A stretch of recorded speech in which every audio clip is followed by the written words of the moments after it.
welcome back to the channel. In this video, I'm gonna be briefly reacting to the whole Kevin Lee sparring situation where he was, got knocked out in sparring and someone uploaded the clip to, I guess, the internet. It has already went viral, so it's not a case of like me spreading it. I guess I am still spreading it, so I'm part of the problem. But everyone has already seen it, so I'm not the one who started the fire. So yeah, for context, y'all gonna get to see the short little 30-second, 25-second clip of Kevin Lee getting rocked, knocked out, clipped in sparring, and then I'm gonna get my thoughts on the whole situation. So typical reaction video, but yeah, 50 seconds later, let's get to the reaction.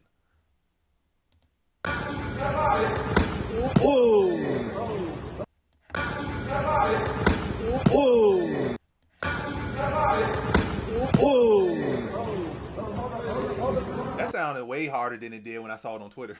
Way harder. On Twitter, it didn't sound that hard. It didn't last that long. It didn't sound that hard. But hearing it on YouTube, it sounds way harder. It looks way worse. But yeah, let's react to it though. Like, y'all seen enough. I played it way too much.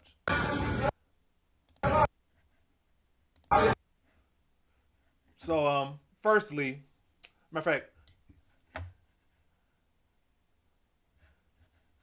I'm gonna take out the screen very briefly, but firstly, where is the setup to this flying knee? Like, why is he throwing this flying knee? Like, what's the purpose behind it? And I know, like, people got different feelings about flying knees, like, oh, he should not throw this in sparring, he should not do this and that. I think the general consensus is you really shouldn't throw flying knees in sparring at all, to be honest.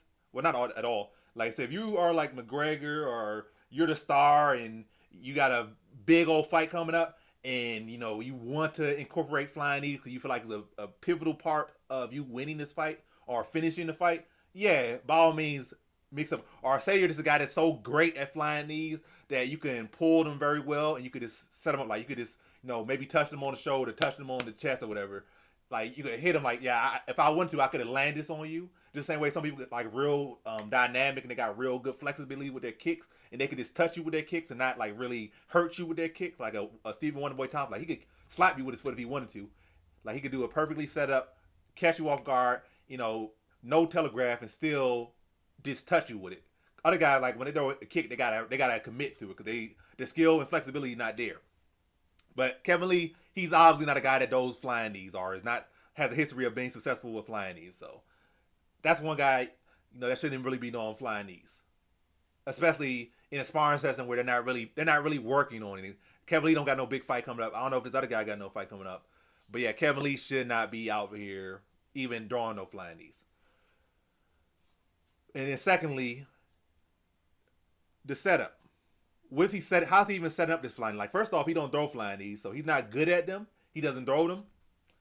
And then where's the setup? It's not like he has been touching the guy with the overhand the whole time. The guy's dipping. Like, he set it up like feinted overhand. Then came with the flying knee and the guy was dipping. Or maybe the guy was telegraphing a takedown because Kevin Lee was touching up with the hands. He was touching up with the striking. Let me slow it down. So it's not like Kevin Lee was setting up the flying knee with like overhand, like he was touching with overhand, he was touching with like a right hand, and then the guy was trying to slip the right hand or slip the overhand, and then he was set up for the flying knee. So there was no real setup from there.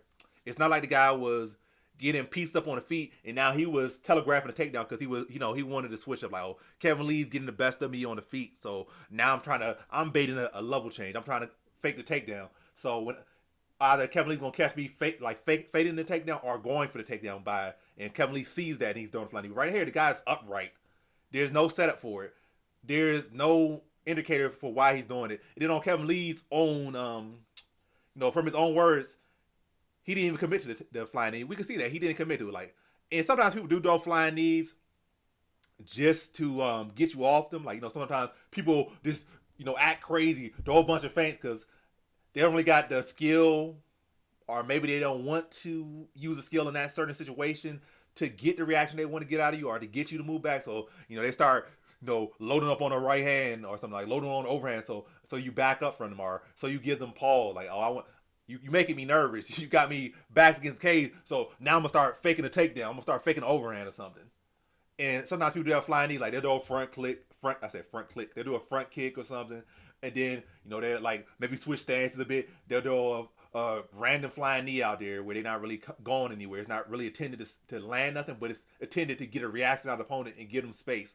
So I can see like Kevin Lee doing it for that, but still, all in all, it's like it was bad. It was bad setup, bad technique. All in all, like yeah, that's really all it was. All in all, it was bad technique, bad setup, bad implementation from Kevin Lee. But last but not least with this video, what I will say for Kevin Lee, and really anyone, if you stumble upon this video, Kevin Lee or any fighter, any athlete, in any respective, yeah, whatever your respective discipline, sport, whatever, what I will say for Kevin Lee, and again, anyone who really hears, because he's not going to hear, y'all can tag him, but, or maybe y'all can say what I'm going to say, but there really could be a blessing, but yeah, it is what it is. But I got some dumb extra sound in my background, but hey, it is what it is. But yeah. But again, I'm not gonna edit that out. But yeah. But what I will say, yeah, I'm gonna wrap this video. I'll keep getting interrupted. Like, hopefully y'all ain't picking up these extra dumb sounds in the background. Like, people obviously don't care that you making videos. But yeah. Hey, so yeah, donate to the page. Give me like a $10,000 so I could get a better situation over here for this video studio where I don't get this extra background noise. But yeah, for for Kevin Lee, the lesson he can learn from this is, think about this. You got caught with that in sparring, but it's much better to get caught with this in sparring, this situation in sparring, and even the fact that it was brought to light, because now you got extra emphasis to learn from it, and there's more people seeing this. But yeah, it's much better that you caught by this in sparring, so that you don't get caught like this in fighting. That's how sparring is. Like, you get caught with stuff in sparring, and you learn and you improve and you work on it so you don't get caught with it in the fight.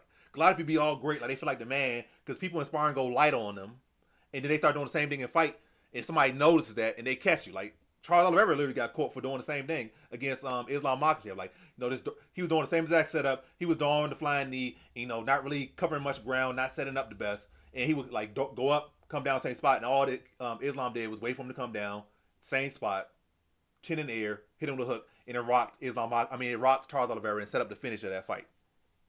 So you work on this stuff and fix it in sparring so it don't happen in the pro fight. So Kevin Lee shouldn't look at like, oh, you shouldn't have done this, you shouldn't have did that. The real thing is, Kevin Lee, you should not have been open for that. Why are you doing a flying knee with no well set up, not defending yourself? And that's what happened in your real fight. It'd be a lot worse. You trained all this time for a fight, and you did that same thing in a real fight. You got caught with a check hook, and you really got face planted and knocked out. And then you get with half your money, and you be screwed up. First, you got rocking sparring. Maybe you take a month off, 2 months, however long you want to take off. And instead of being so mad about the situation, you work on the issue in that fight. And the guy also that did this say he's that's pretty much all each other's favorite training partners, your main training partners and stuff. And he didn't intend to hit you that hard. But again, when you don't fly knees and you don't check hooks and somebody don't see something, it's always going to land a lot harder than, again, if you were guarding or you set stuff up better. But if you come flat down, you moving into it, that check hook, a punch that don't need a lot of, matter of fact, check hooks in general are punches that don't need, like, you don't have to sit on a check hook and turn your whole body into a check hook. It's just a slight little turn. And the big thing is catching the person's forward momentum. Whether they're throwing a punch and you're check hooking them or they're coming forward with their chin in the air, you don't have to be throwing a lot of force to make a big impact, make a big sound. And I don't think he really drew with great intentions to hurt Kevin Lee. Because if he really did, he really would have knocked Kevin Lee out. It's not like Kevin Lee has a great chin. So, yeah, I think the thing is, what Kevin Lee should take from this fight, and really anyone watch fight, instead of being so mad about the other guy, they and Kevin Lee should take it. Again, sparring at the end of the day is not just for play and just to get warmed up and, la-di-da through the process of things. It's to, fine-tune your skill. Like, you're going at a much lighter pace, but at the end of the day, for the most part, you got hard sparring, but yeah, for the most part, generally the majority of sparring, again, it's not play, none of it for real. Like, some days you'll have those play, but again, the majority of it's probably like around 30% effort. But even at 30% effort, you got to keep yourself clean and don't build up bad habits that you build up in sparring. And Kevin Lee from this, and a lot of people from this should take from this sparring session, and just clean up your game. Like don't be doing sloppy stuff like that in sparring, because then it'll translate to the fight and you'll be really made to pay for it. And then it really means something. Like it'll be an actual loss in your record. Like this right here, this is not a loss in your record. Again, maybe some guy in sparring going hard for a leg lock and they break your leg, tear your ACL. That's the issue. But right here, again, maybe take, this is really a position he should have never been in at all. Like you're not a flying knee guy. You're not that explosive, jumping, athletic guy that's going to be knocking people off flying knees.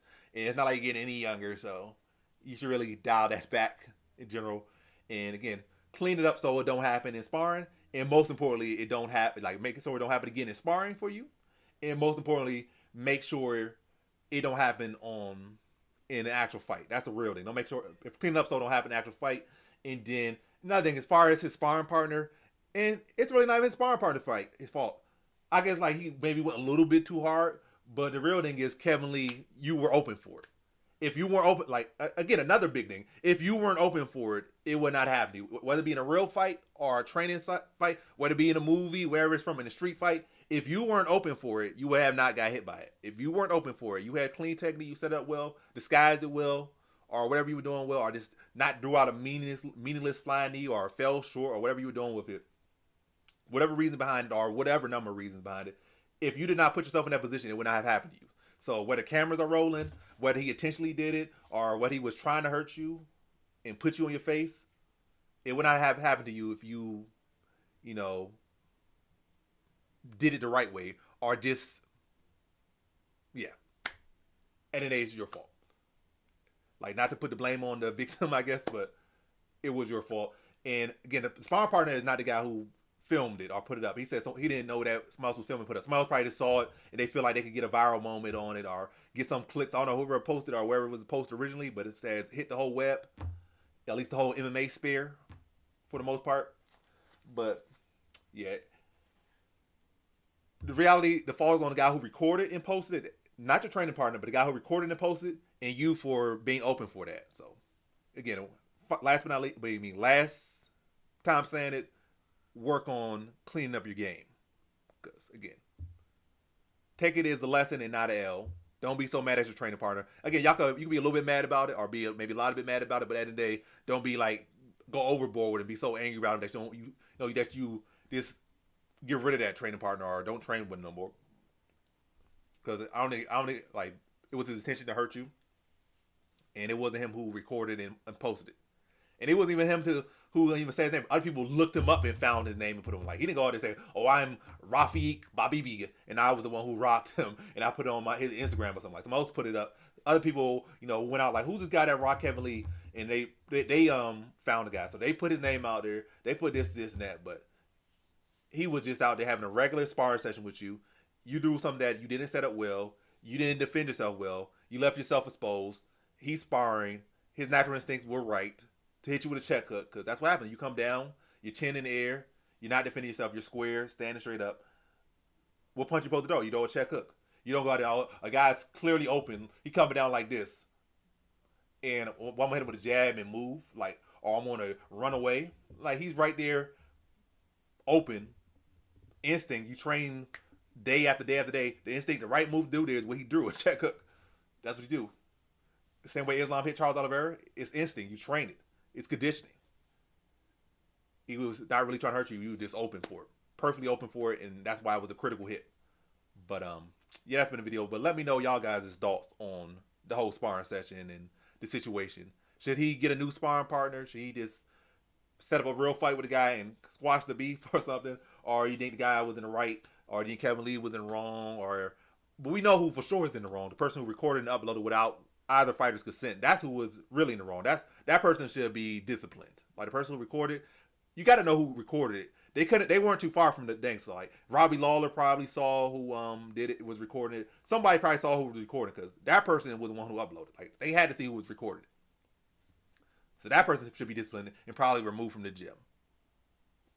But the person who he was sparring with is not at fault. Kevin Lee is not at fault. The person who recorded and uploaded is at fault. Because the other guy, again, he didn't upload it. He wasn't really trying to hurt Kevin Lee. It was just instinct and conditioning that caused that. Like, he did the right thing. I mean, that's what you're supposed to do. You train, you're doing, you're trained right. In that situation, that's the punch you would throw. And it landed clean, it landed effective. It did what it's supposed to do. And it's not a punch that has to be so much thrown by to have that effect. It's a check hook. It's not a, he didn't hit it with like a big sweeping bolo hook. It was a short check hook. And again, when you don't see it, you fall right into it. It has that effect. It don't need to be committed or greatly committed to have that effect. And when it's at its best, it's really with like a quarter of the force. It's not a big forceful punch, but y'all been yapping so much. I've been extending this video, but it is what it is. If you made this far, you love to hear me talk anyway. So yeah, but that's been the video. That's been the reaction. Thanks for watching.